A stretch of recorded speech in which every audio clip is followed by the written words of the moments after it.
Didikan dan pelatihan kepemimpinan di Al-Hunafa Boarding School.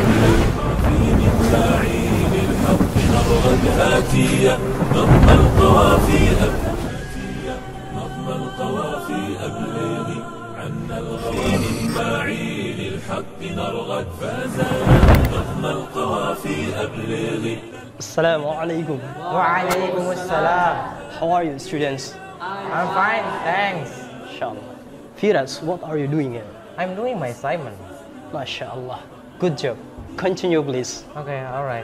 Para santri, insya Allah kita akan melakukan praktek tibun nabawi, yaitu metode pengobatan ala Nabi. Yuk kita mulai. Bismillah. Ya.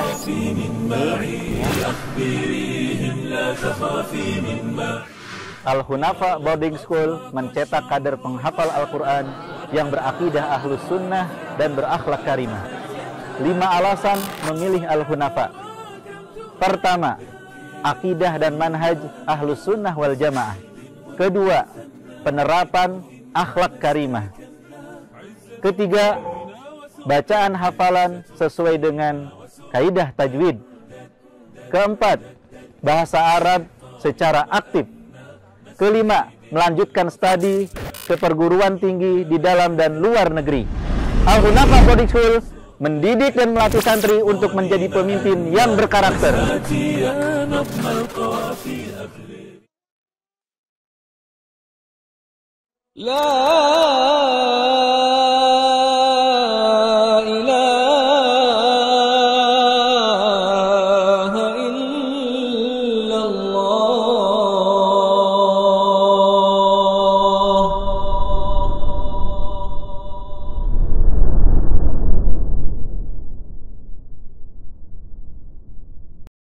ومن سيئات أعمالنا من يهده الله فلا مضل له ومن يضلل فلا هادي له أشهد أن لا إله إلا الله وحده لا شريك له وأشهد أن محمدا عبده ورسوله لا نبي بعده قال الله تعالى يا أيها الذين آمنوا اتقوا الله حق تقاته ولا تموتن إلا وأنتم مسلمون يا أيها الناس اتقوا ربكم الذي خلقكم من نفس واحدة وخلق منها زوجها وبث منهما رجالا كثيرا ونساء واتقوا الله الذي تساءلون به والأرحام إن الله كان عليكم رقيبا يا أيها الذين آمنوا اتقوا الله وقولوا قولا سديدا يصلح لكم أعمالكم ويغفر لكم ذنوبكم ومن يطع الله ورسوله فقد فاز فوزا عظيما فإن أصدق الحديث كتاب الله وخير الهدي هدي محمد صلى الله عليه وسلم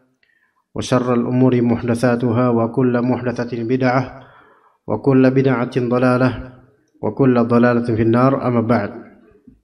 Para jemaah sekalian, ikhwan dan akhwat, para bapak dan ummahat rahimani wa rahimakumullah.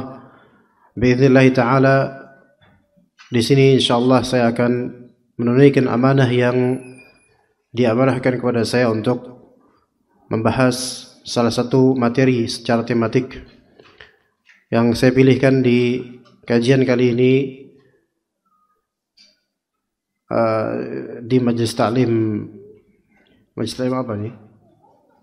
Rumah Quran apa namanya? Ya itu, benar itu, sahih.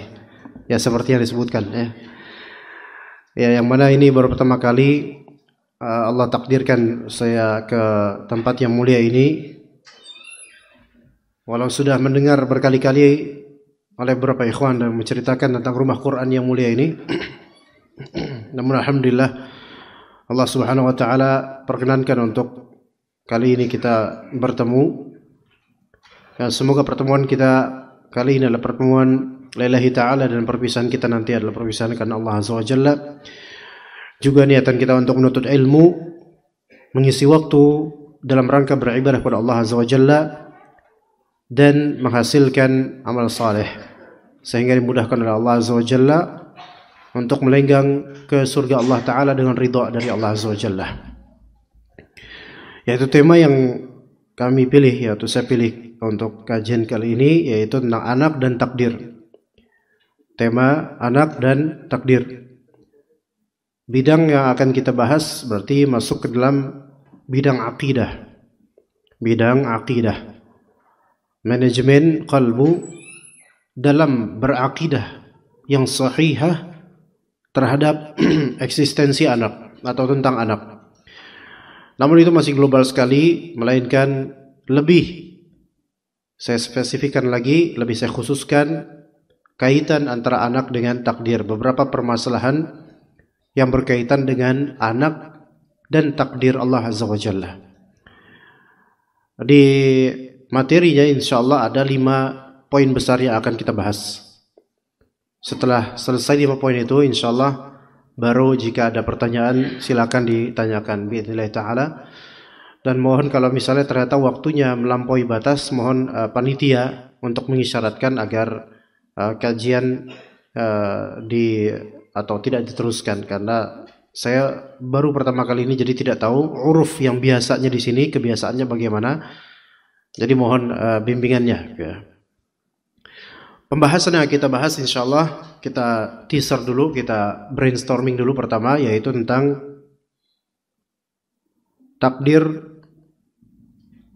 umur ya, takdir umur. Itu pertama akan kita bahas nanti takdir umur. Pembagian takdir dan takdir umur. Insyaallah itu pertama. Kemudian yang kedua masalah ridha. Ya, ridha tentang kelahiran anak. Ridha tentang kelahiran anak.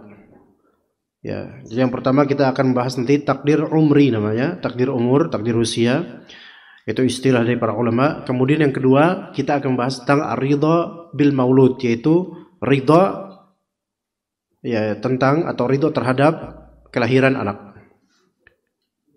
Yang ketiga kita akan membahas qatlul atfal khasyatal faqr, membunuh anak karena takut miskin. Itu yang ketiga, membunuh anak karena takut miskin. Yang sebenarnya ini nomor 3 ini ada 2 pembahasan. 1 membunuh anak, dan 2 takut miskin. Ini 2 pembahasan berbeda sebenarnya. Namun ternyata rata-rata orang membunuh anak karena takut miskin. Jadi kita ikat. Itu 3. Yang keempat yaitu sabar dan ridha dengan kehilangan anak. Sabar dan ridha ketika kehilangan anak. Yang keempat, takdir Allah untuk kemandulan, ya. Takdir Allah untuk penyakit kemandulan. Itu 5 pembahasan. Kalau ternyata waktunya pembahasannya terlalu panjang, mungkin kita akan meringkas jadi 3 aja, nanti kita lihat nanti insyaallah. Ya. Yang pertama apa tadi? Takdir umur, taib. Takdir umur ini sendiri pembahasan pertama ini cukup panjang. Maksudnya cukup panjang, tidak hanya 5 menit kita bahas, melainkan berbelas-belas bahkan mungkin berpuluh-puluh. Ketahuilah bahwa kita ini memiliki akidah dan iman. Di antara iman kita adalah iman kepada takdir Allah Azza wa Jalla, baiknya maupun buruknya. Dan perlu diketahui bahwasanya iman kepada takdir itu ada 4 maratib. Ada 4 maratib, yaitu ada 4 komposisi yang wajib ada pada keimanan kita terhadap takdir Allah Azza wa Jalla. Yang pertama ilmu. Maksudnya ilmu sini ilmu Allah terhadap apa yang akan Allah takdirkan. Jadi martabah yang pertama, komposisi iman yang pertama yaitu iman mengimani bahwasanya Allah Ta'ala mengilmui apa yang Allah takdirkan, mengetahui segala takdirnya. Apa yang telah terjadi, apa yang sedang terjadi, apa yang akan terjadi, dan apa yang tidak terjadi. Sekiranya itu terjadi, Allah tahu bagaimana kesudahannya. Ya, mohon maaf kalau agak cepat, tidak harus semua pernyataan Anda dicatat ya, tapi supaya pernah dengar aja hal-hal seperti ini. Jadi yang pertama apa? Ilmu Allah. Kita wajib mengimani bahwasanya Allah mengilmui segala takdir. Dan itu ada 4 macam lagi. Tapi yang 4 macam ini tidak wajib, tidak harus antum tulis, tapi pernah dengar aja yang penting. Yang pertama, Allah Ta'ala mengetahui apa yang telah terjadi. Allah mengetahui apa yang sedang terjadi. Itu kedua. Yang ketiga, Allah Ta'ala mengetahui apa yang akan terjadi.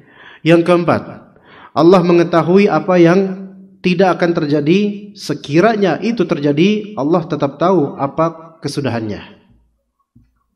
Paham gak? Nomor 4 paham gak kira-kira? Allah mengetahui apa yang tidak akan terjadi. Sekalipun itu misal terjadi, Allah tetap tahu bagaimana kesudahannya. Apa contohnya?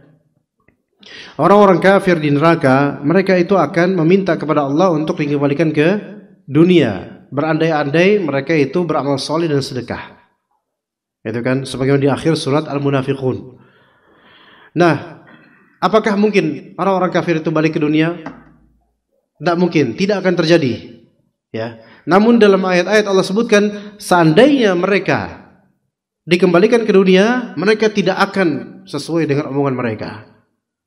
Itu yang nomor 4. Jadi Allah Ta'ala mengetahui apa yang telah terjadi, tahu. Yang sedang sekarang terjadi, tahu dimanapun itu. Bagaimanapun dan dimanapun, kapanpun, itu Allah tahu. Kemudian yang ketiga, Allah mengetahui apa yang akan terjadi.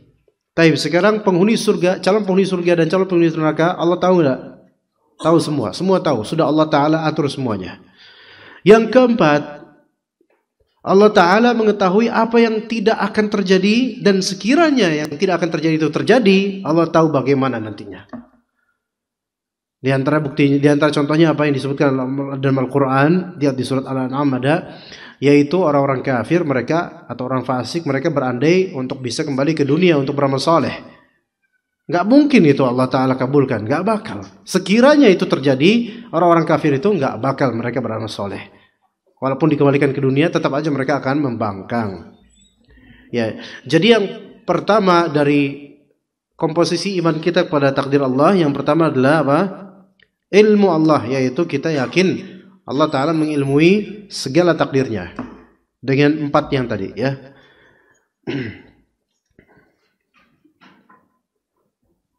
Kata Allah Azza wa Jalla, wa ya'lamu ma fil barri wal bahr wa ma tasqutu min waraqatin illa ya'lamuha wa la habbatin fi dhulumatil ardi wa la ratbin wa la yabisin illa fi kitabim mubin.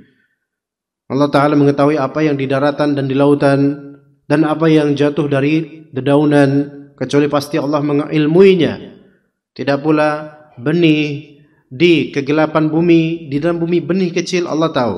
Basah atau keringnya Allah tahu. Semua ada di kitab mubin, yaitu ada di Lauh Mahfuz. Ini ilmu. Kemudian martabat yang kedua, komposisi yang kedua dalam iman kita kepada takdir Allah, yaitu al-kitabah, penulisan. Ya, kita mengimani bahwasanya Allah Ta'ala menulis segala takdir di Lauh Mahfuz. Itu di Lauh Mahfuz, tentang segala apa yang terjadi, segala ciptaannya itu ada di Lauh Mahfuz. Ya, kata Allah Azza wa Jalla di surat Yasin, inna nahnu nuhyil mauta wa naktubu ma qaddamu wa atharahum wa kulla syai'in ahsaynahu fi imamin mubin. Sesungguhnya kami menghidupkan yang mati dan kami mencatat apa yang telah mereka lakukan dan efek dari apa yang mereka lakukan. Amal-amal mereka. Wa kulla syai'in ahsaynahu fi imamin mubin. Segala sesuatu kami himpun dalam apa? Imam mubin, yaitu dalam Lauh Mahfuz. Dicatat oleh Allah Azza wa Jalla di Lauh Mahfuz sudah ada. Itu yang kedua, berarti martabat kedua dari iman kepada takdir apa? Kitabah, itu Allah mencatat segala takdir. Ini prinsip atau ini basic masalah akidah yang semua Ahlussunnah itu harus mengetahuinya dan mengenalnya. Kemudian martabah yang ketiga masyiah namanya, yaitu kehendak Allah Azza wa Jalla. Yaitu mengimani bahwasanya apa yang Allah kehendaki maka akan terjadi, dan apa yang tidak Allah kehendaki tidak terjadi. Itu segala yang terjadi itu sesuai kehendak Allah Azza wa Jalla. Jadi tidak ada satupun dari sesuatu yang terjadi atau bahkan tidak terjadi, melainkan pasti Allah memang menghendakinya begitu, baik terjadi maupun tidak terjadi. Kata Allah Azza wa Jalla, innama amruhu idza arada syai'an an yaqula lahu kun fayakun. Sesungguhnya urusan perkara Allah itu jika Allah menginginkan, menghendaki sesuatu, maka Allah akan mengatakan untuk hal yang Allah inginkan itu kun, jadilah. Maka fayakun. Maka kalimat Allah hanyalah apa? Kun, jadi. Maka jadilah sesuai dengan kehendak Allah. Ini namanya derajat masyiah, kehendak Allah. Yang keempat yaitu al-khalq wal ijad. Yaitu al-khalq itu menciptakan. Barulah yang keempat menciptakan. yang mengimani bahwasanya Allah Subhanahu wa taala pencipta segala sesuatu.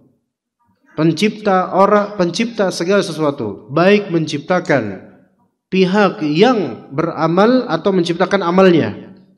Baik menciptakan pihak yang beramal maupun amalannya, itu semua ciptaan Allah Azza wa Jalla. Ini akidah Ahlussunnah wal Jamaah. Berlawanan dengan akidah yaitu akidah Qadariyah, Mu'tazilah. Bahwasanya akidah Ahlussunnah wal Jamaah manusia adalah makhluk. Kemudian amalan manusia makhluk bukan? Makhluk juga. Itu akidah kita. Ya wallahu khalaqakum wa ma ta'malun. Allah menciptakan kalian dan apa yang kalian amalkan itu semua ciptaan Allah Azza wa Jalla. Jadi manusia itu tidak bisa mengkreasikan amalannya sendiri, tetapi manusia menghendaki amalan tersebut dan kehendak manusia di bawah kehendak Allah. Kemampuan manusia di bawah kemampuan Allah Azza wa Jalla. Wa ma tasyauna illa ayyasha Allah. Dan tidaklah kalian menghendaki sesuatu melainkan itu juga di bawah kehendak Allah Azza wa Jalla. Dan kata Allah Azza wa Jalla, Allahu khaliqu kulli syai. Allah Ta'ala pencipta segala sesuatu. Ya, jadi seseorang tidak boleh ujub dengan amalannya karena amalannya pun makhluk Allah Azza wa Jalla. Ya, dan di kalangan dahulu, di kalangan Mu'tazilah, ya di zaman mutaqaddimin, zaman Imam Bukhari, zaman Imam Ahmad sebelumnya, itu orang-orang Mu'tazilah, mereka itu berusaha untuk mendogmakan kepada orang-orang bahwasanya manusia itu amalannya dialah yang menciptakannya, bukan Allah Azza wa Jalla. Sampai Imam Bukhari kemudian menulis kitab judulnya Khalqu Af'alil Ibad, yaitu penciptaan perbuatan-perbuatan hamba, untuk membantah orang-orang Mu'tazilah yang mengatakan bahwasanya manusia itu mengkreasikan sendiri perbuatannya. Taib. Jadi 4 tadi komposisi iman kepada takdir. Saya ingin satu orang menyebutkan tanpa melihat ke buku. Jika dia bisa melakukannya maka mendapatkan hadiah. Ayo. Sok silakan.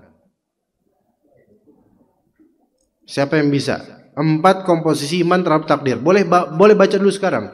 Saya kasih waktu 10 detik. Fadhal.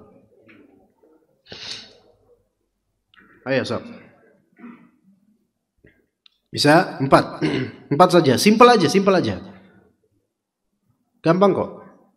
Ilmu, penulisan, kehendak, penciptaan. Tuh, gampang kan? Ana aja hafal kok, masa antum enggak?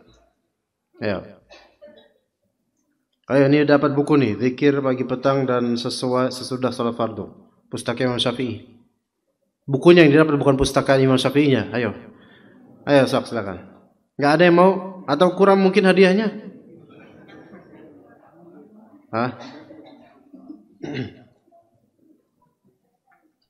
Ayo ditambah, boleh minjem bendera ini, ayo.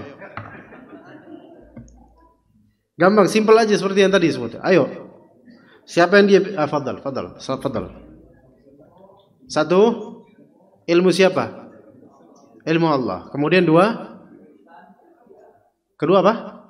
Penulisan kitabah. Ketiga, kehendak. Keempat, penciptaan. Ahsanta. Mau diambil sekarang atau pakai Gojek atau gimana? Tafadhal. Jazakallah khaira. Baik ikhwan. Atau nanti aja mungkin enggak apa-apa, nanti kesini ya. Baik. Sekarang kita juga perlu tahu. Seringkali kita bertanya, takdir itu bisa diubah atau enggak? Nah itu. Kadang disebutkan, oh enggak bisa lah, takdir enggak bisa diubah lah. Tapi juga kadang itu benar, tapi juga ada takdir bisa diubah. Ayo. Keriuhan ini, kebingungan ini karena kita itu kadang-kadang memahami sesuatu tidak dengan kaedah, tidak dengan klasifikasi yang benar. Maka mari di sini kita ajak supaya kita memahami dengan pembagian yang benar, sehingga pemetaannya itu benar. Orang kalau nggak ngeliat peta bingung. Kayak anak tadi kesini tuh bingung. Ya, ini belokannya mana? Banyak belokan kan, dari Pondok Gede kan belok kiri banyak. Kalau kita coba satu-satu baru Isya sampai sini. Alhamdulillah ada map gitu kan. Jadi dengan mind mapping Itu segala sesuatu bisa mudah terfikirkan. Taib, takdir terbagi menjadi 5. Takdir terbagi menjadi 5. Ini bukan berarti Allah Subhanahu wa taala itu seperti manusia, berubah-ubah pelin-pelan, bukan. Allah Subhanahu wa taala mentakdirkan yang terbaik. Allah taala, perbuatan Allah takdiran pasti baik. Ya. Adapun takdir buruk itu buruk untuk satu sisi, tapi di sisi lain hikmahnya baik.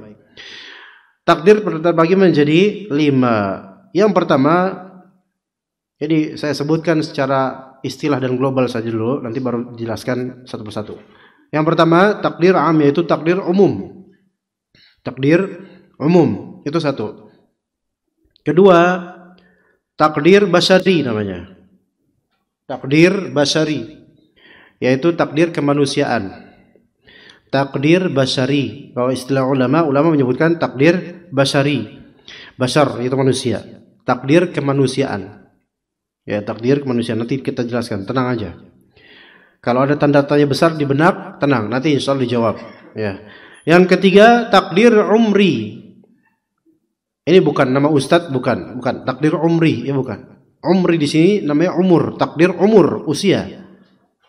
Ini disebut takdir usia. Ini yang nanti akan berkaitan dengan anak-anak, dengan pembahasan anak. Jadi kita ini belum ke pembahasan sama sekali, ya. Udah jam 7 aja ini, masya Allah.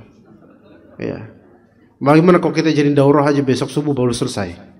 Tapi anak pulang jam 8:30 insya Allah. Ya.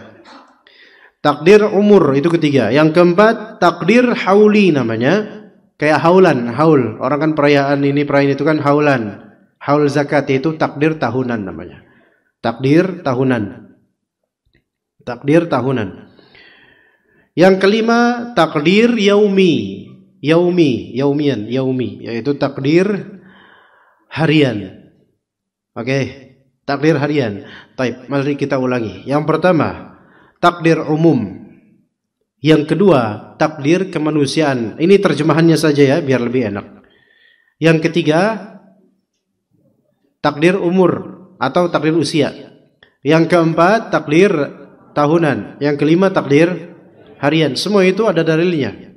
Ya, dan ini diklasifikasikan oleh sebagian ulama, di antaranya Ibnu Qayyim dalam Syifaul Alil. Jadi ada kitab namanya Syifaul Alil, 2 jilid, itu kitab isinya tentang masalah takdir semua. Kemudian juga Hafidz Al-Hakami dalam kitab beliau yaitu Ma'arijul Qabul, dan juga di kitab-kitab lain dari kitab Ahlus Sunnah. Yang pertama apa tadi? Takdir umum. Takdir umum adalah takdir untuk segala eksistensi makhluk. Takdir untuk segala perwujudan makhluk. Itu takdir umum. Semua sampai seterusnya, sampai neraka, surga, apa yang ada di dalamnya dan siapa yang di dalamnya, itu semua. Apa yang detail di bawah muka bumi, semua perbuatan kita, semua binatang dengan segala pergerakannya, itu masuk dalam takdir umum. Dan takdir umum ini adalah takdir yang dicatat di mana? Lauh Mahfuz. Oke, Lauh Mahfuz. Oke.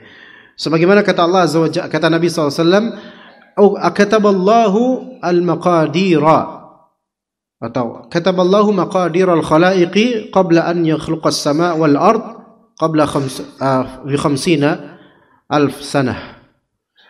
Allah Subhanahu wa taala menuliskan takdir seluruh makhluk sebelum Allah menciptakan langit dan bumi berapa tahun?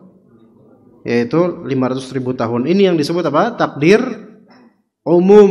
Ini yang dimaksud takdir umum yang tercatat di Lauh Mahfuz. Segala apapun itu, ya. Nah, baik. Yang kedua, dan yang di Lauh Mahfuz tidak ada makhluk yang mengetahuinya. Itu menjadi rahasia Allah, dan kemudian kita lanjut. Yang kedua, takdir apa? Basyari, yaitu takdir kemanusiaan. Yaitu takdir yang Allah Subhanahu wa taala ikat perjanjian dengannya pada semua manusia. Ikat perjanjian dengannya pada semua manusia. Ini namanya takdir kemanusiaan. Jadi semua dari manusia, termasuk anak antum dan orang-orang kafir, siapapun itu, wallahu alam, itu ada takdir kemanusiaan ketika masih ada di punggungnya Nabi Adam alaihissalam. Ini disebutkan oleh Allah Azza wa Jalla di surat Al-A'raf ayat 172. Wa idh akhadha rabbuka min bani adama min zuhurihim dzurriyyatahum wa ashhadahum ala anfusihim alastu bi rabbikum qalu bala shahidna an taqulu yaumal qiyamati inna kunna an hadza ghafilin. Yang makna intinya adalah bahwasanya Allah Subhanahu wa taala mengeluarkan dari punggungnya Nabi Adam alaihissalam dzurriyyahnya semua manusia. Kemudian Allah taala persaksikan kepada mereka bahwasanya Allah adalah Rabbnya mereka. Semua manusia itu ketika itu telah tegak hujah atas mereka bahwasanya Allah adalah Allah Rabbul Alamin dan Allah yang berhak disembah. Mungkin sekarang ini secara keduniaan kita tidak ingat akan itu. Ingat gak antum waktu itu? Enggak kan? Baru tahu sekarang mungkin, sebagian ada yang udah tahu sebelumnya. Tetapi nanti ketika di akhirat kata Allah Ta'ala, antaqulu yaumal qiyamati inna kunna an hadza ghafilin, agar kalian tidak ngomong nanti di hari kiamat, oh kami lupa akan hal ini. Sekarang di dunia memang lupa. Tapi Allah ingatkan dengan adanya dakwah Islam. Nanti di akhirat barulah ngeh bahwa saya dulu pernah ada perjanjian manusia kepada Allah Azza wa Jalla. Dan perjanjian ini berupa takdir yang mana takdir manusiawi untuk mengikat mereka agar menyembah Allah semata. Ini yang kedua. Sejujurnya pernah dengar gak yang nomor 2 ini jemaah? Ada yang pernah dengar ya? Alhamdulillah. Yang belum dengar sekarang dengar. Minimal satu ilmu itu walaupun belum paham completely tapi pernah dengar dulu. Nanti kan ikut kajian lain dengar lagi. Kajian lain dengar lagi. Lama-lama komplit pemahamannya. Ilmu itu nggak langsung sekarang jadi alim kemudian keluar jadi ustadz langsung, nggak bisa. Ya nggak bisa gitu. Ini bertahap, bertahun-tahun. Makanya buat jadi ulama itu kenapa ulama? Karena ulama lama, nggak bisa cepet-cepet. Kalau cepet-cepet nggak jadi ulama. Iya. Kalau mau cepet itu kereta cepet di Mekah Madinah tuh cepet loh. Jadi emang lama, nggak bisa langsung ilmu itu langsung tiba-tiba komplit gitu, nggak bisa. Iya. Taib. Itu yang kedua, takdir apa? Basyari namanya. Yang ketiga takdir umri. Nah, ini yang berkaitan dengan anak-anak. Ya. Anda khawatir ini kajian cuma 1 poin doang kita bisa merangkuhnya, saya pikir kayaknya deh. Iya, Anda khawatir begitu. Tapi tenang, jangan khawatir, ya. Taib, takdir usia atau takdir umur, yaitu takdir segala yang terjadi pada hamba di kehidupannya dan pencatatannya di perut ibunya. Ini takdir usia namanya. Takdir terhadap segala yang terjadi atas manusia ini di kehidupan dia. Ya, dan pencatatannya di perut ibunya. Ini yang disebut takdir usia, takdir umri. Ya, hadisnya masyhur. Hadisnya terkenal. Antum tahu hadisnya. Nanti kan kita bahas hadisnya. Ya, tentang takdir umri ini. Disebut takdir usia.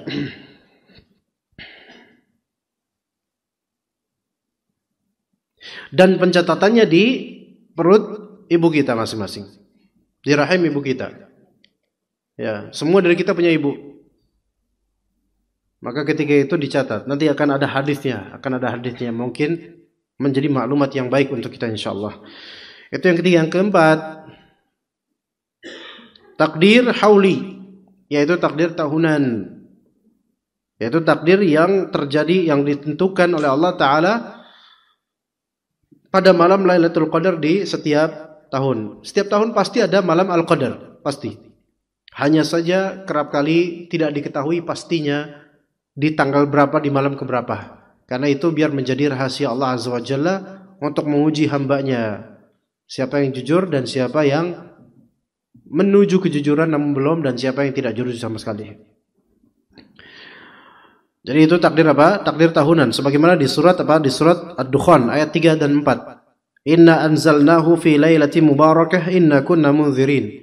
Kami menurunkan Al-Quran ya menuju Al-Bait, Baitul Izzah di malam yang berkah. Kami sungguh memberi peringatan. Fiha yufraqu kullu amrin hakim. Pada malam tersebut ditakdirkanlah segala perkara yang bijak. Maka ini disebut takdir tahunan. Apa yang Allah takdirkan, yaitu apa yang akan terjadi mungkin di tahun itu dari perjalanan hidup dan seterusnya. Apapun itu, wallahu a'lam. Tapi itu takdir juga, takdir tahunan disebutnya oleh para ulama terhadap ayat ini. Yang kelima, takdir apa? Takdir harian. Takdir harian yaitu takdir di setiap waktu. Takdir di setiap waktu, di hari itu, gitu loh. Ya, takdir untuk setiap waktu atau setiap kejadian di hari itu. Apa dalilnya? Dalilnya di surat Ar-Rahman. Siapa yang bisa menyebut? Yang bisa menyebut langsung dapat ini, langsung. Nggak pakai Gojek, nggak pakai JNT, JNE, nggak pak, langsung. Anak kasih, ayo. Apa dalil surat Ar-Rahman tentang takdir tiap hari? Jawab. Kalau cuma anda yang bisa, ini buku buat anda berarti ini. Ayo. Ayo, fadal. Pakai bahasa Arab ayatnya, nggak ada matahari, nggak ada ayat bahan matahari gitu. Matahari nggak ada. Wasyamsu wal qamar bihusban, bukan. Bapak mau menjawab, Bapak? Oh, mau menyampaikan ke sana. Ayo. Was-samaa'a wa rafa'a wa dhal mizan, bukan.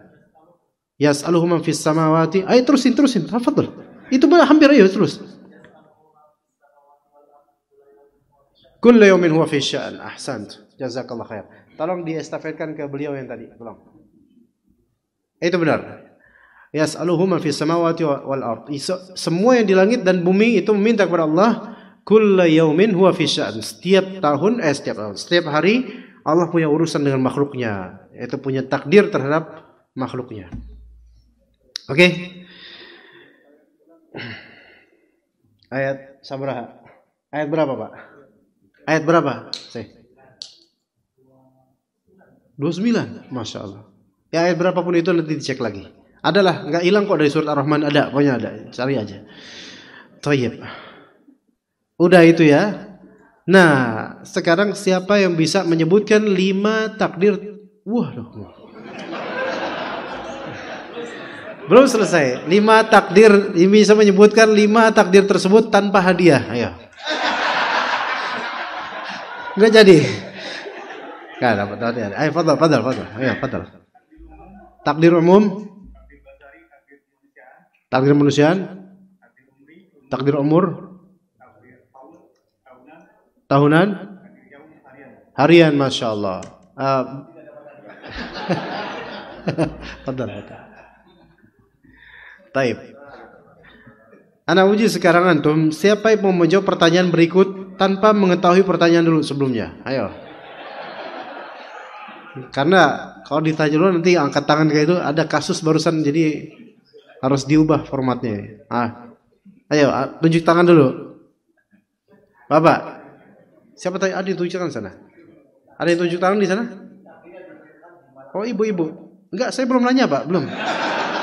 Belum nanya loh, belum ada pertanyaan sama sekali kok udah jawab.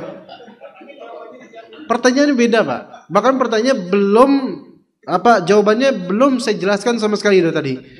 Belum, beneran. Ya, Pak, saya tanya Bapak ya. Atau tadi ada di sana yang mau nanya, mungkin kedua kalau misalnya Bapak nggak bisa nanti yang di sana. Pertanyaannya adalah 5 takdir tadi sudah paham, Bapak? Bapak yang bertanya, Bapak dengan Bapak siapa di mana? Bapak namanya siapa? Pak Pur, Bapak sudah paham tadi 5 itu? Insya Allah. Minimal sudah hafal nama-namanya. Sekarang pertanyaannya, manakah dari 5 itu yang tidak bisa diubah dan manakah yang bisa diubah? Fadhol. Enggak bakal ada di buku catatan Bapak. Sob. Ayo, sob. Manakah yang tidak bisa diubah dan manakah yang bisa diubah dari 5 takdir itu? Bapak, entar jangan. Bapak, silakan jawab, Bapak. Ya, mana yang tidak bisa dirubah dari 5 itu dan mana yang bisa dirubah? Belum dijelaskan. Dan kemungkinan Bapak jawab salah. Ayo, silakan. Bapak. Takdir umum bisa nggak? Bisa diubah nggak? Bentar, jangan dulu, jangan dijawab, biar beliau. Bisa diubah. Takdir yang basyari, kemanusiaan, Bisa. Takdir tadi tahunan. Bukan. Umur, takdir umur atau usia bisa nggak? Tidak bisa. Yang takdir tahunan bisa. Takdir harian bisa. Terserah Bapak lah. Kayak bisa atau enggak itu terserah Bapak. Semua jawabannya salah semua, hampir semua. Ya ada yang benar, cuman rata-rata salah Pak itu. Aduh Bapak. Karena yang belum jelasin. Tadi yang di sana yang menjawab silakan. Saya nggak tahu apa ibu-ibu atau mungkin Bapak. Oke, saya tanya. Takdir umum bisa atau tidak Ibu? Nggak ada di catatan. Emang ada di catatan? Tidak bisa diubah. Takdir basyari, manusiawi? Bisa. Ini saya belum nyalahin atau belum benerin ya. Bisa diubah. Takdir usia? Bisa. Takdir tahunan? Takdir harian? Enggak, belum tepat.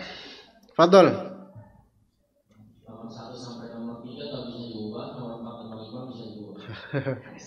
Masya Allah singkat itu. Enak sih punya kayak gini, enak jawabnya. Enak sih. Enggak.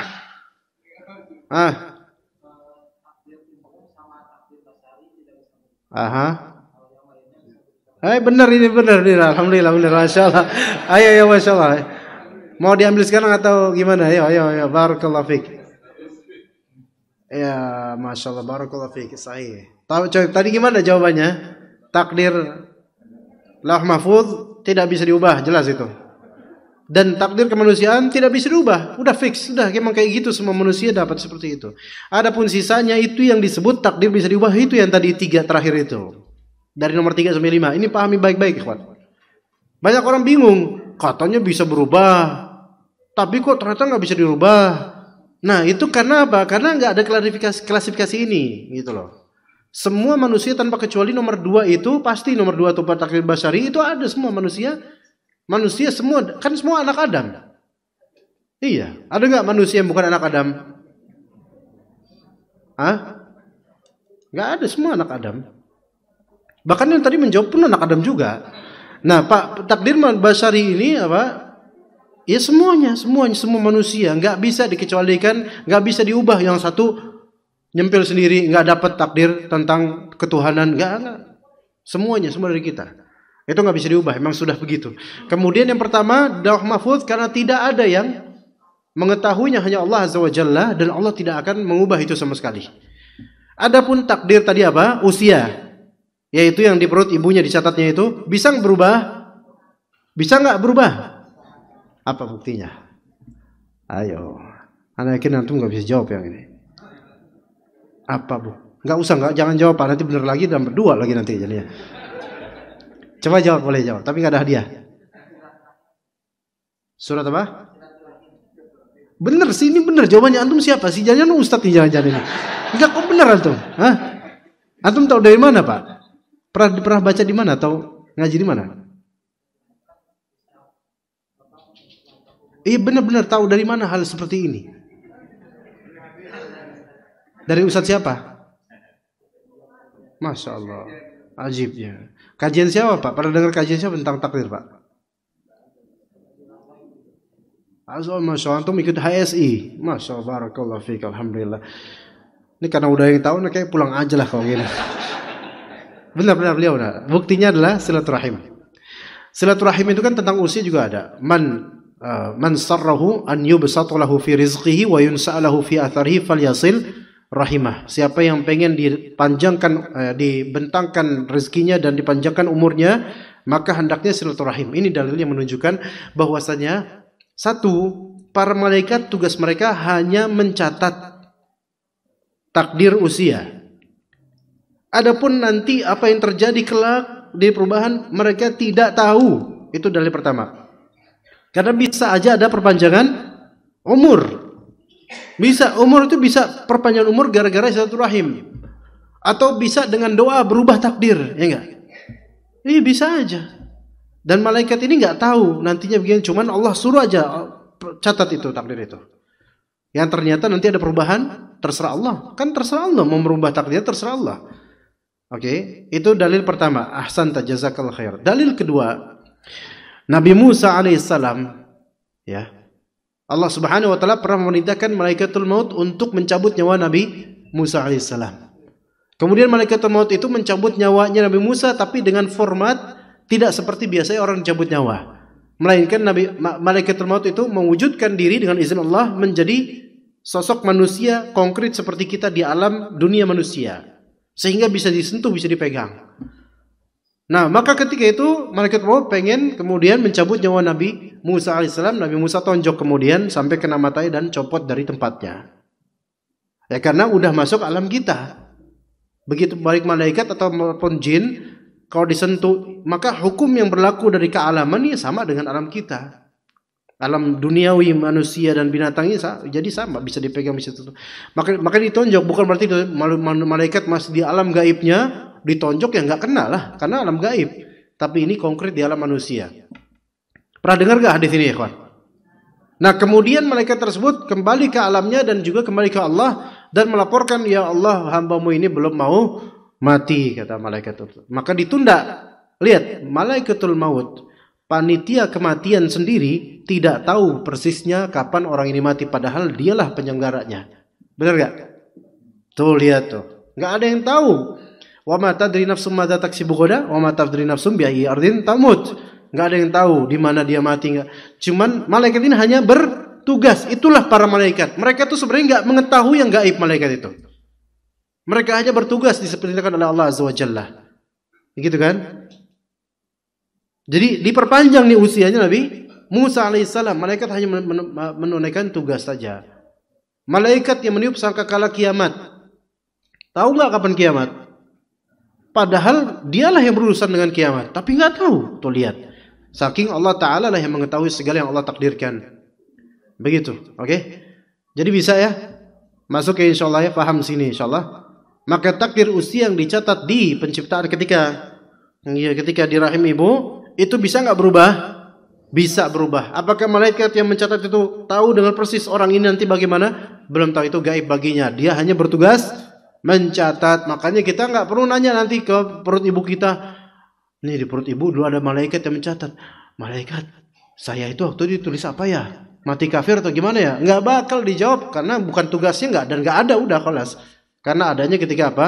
Ketika di waktu tertentu saja, yaitu di penciptaan, ketika masih janin, anak itu masih janin. Oke, itu takdir umri bisa berubah dengan izin Allah.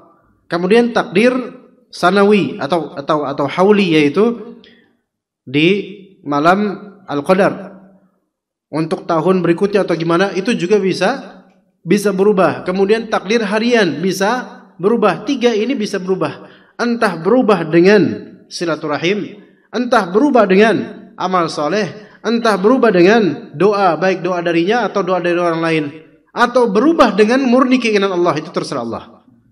Pertanyaannya sekarang, katanya nggak berubah di Lauh Mahfuz, tapi ini kok berubah? Ini kan seolah-olah inkonsisten. Sok, jelaskan. Dapat hadiah ini maksudnya. Bagaimana mengintegrasikan kenyataan takdir bisa berubah untuk 3 ini? Nomor 1 kok nggak bakal berubah? Itu gimana? Sok, kok kayak anak muda ini? Ayo, silakan. Anak kecil malah, bukan anak muda ya. Fadhal. Jadi kan udah dicatat. Bisa berubah dengan doa gitu, dan itu Allah udah tahu dan udah dicatat. Oke, bagus. Terusin aja, ngomong aja terus. Ya, bagus. Jawabannya bagus. Lanjut aja, enggak ngomong apa kek, ngomong tentang apa kek, terserah antum. Terus?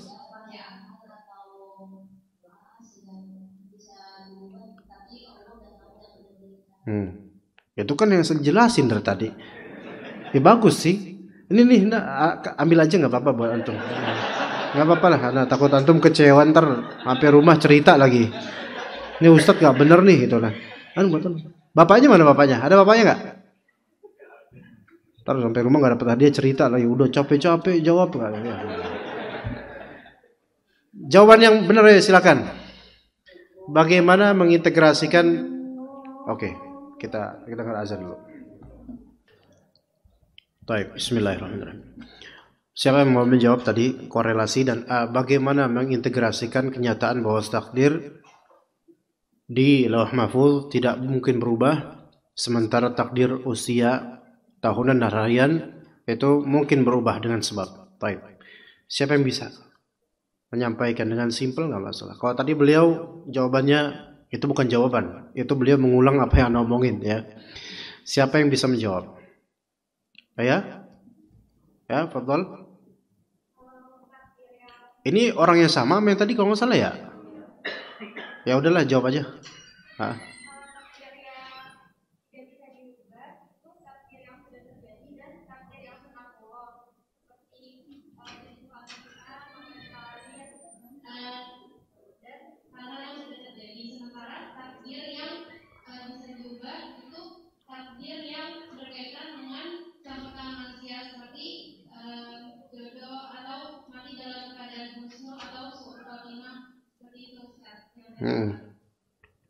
Jawaban bagus tapi tidak benar. Ya. Maksudnya ada apresiasi bagus, bahasanya bagus. Tapi bukan itu yang Anda pengenin. Ayo sok, silakan. Ayo Ibu.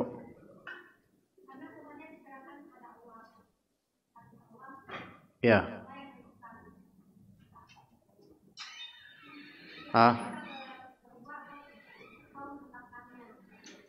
Ya. Kayak gimana itu ayatnya, Bu? Ayatnya, Bu?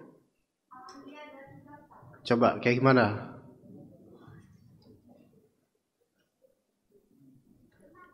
Mau dijawab lagi nggak, Bu? Atau sudah? Udah? Nggak, ini lagi mau ngejawab apa udahan? Oh ya udah, berarti saya tinggal bilang salah, udah gitu aja.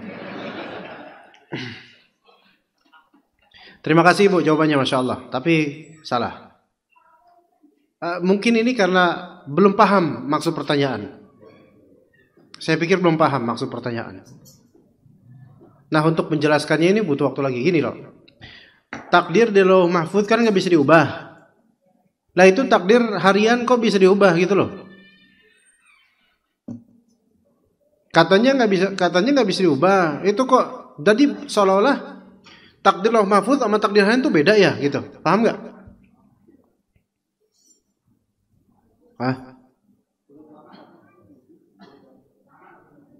Sama. Betul takdir Allah betul.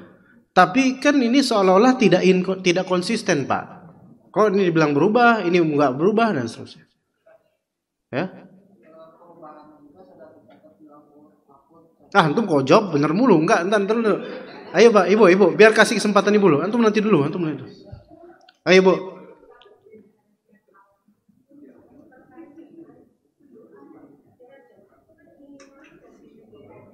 Iya betul. Iya.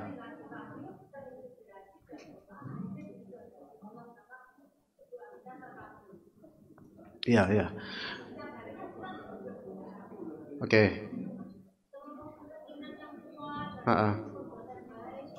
Masya Allah. Ya. Betul Bu, betul. Masya Allah. Ya Bu, terima kasih. Pas udah mau selesai baru pakai speaker. Dari tadi tuh saya berusaha untuk, saya hanya melihat kesungguhan Ibu ya sebagai penceramah. Ya Masya Allah, luar biasa. Iya. Ibu seperti penceramah. Ucapan Ibu benar semua. Cuman tidak ada nyambungnya dengan pertanyaan saya, Bu. Rata-rata tuh kayak gini. Semuanya ada benernya. Antum tidak salah omongannya. Betul. Tapi seperti nggak masuk ke pertanyaan. Nggak masuk. Cuman beliau aja nih yang kena nih kayaknya. Tapi jangan jawablah nanti. Nggak, Anda pengen ada ikhwan lain yang membuat lebih semangat lagi supaya oh fulan juga tahu, bukan beliau aja. Sehingga terpancing yang lain cuman fulan aja tahu masa saya enggak gitu. Jangan sentral satu orang saja. Fadhal. Takdir tidak bisa diubah. Betul.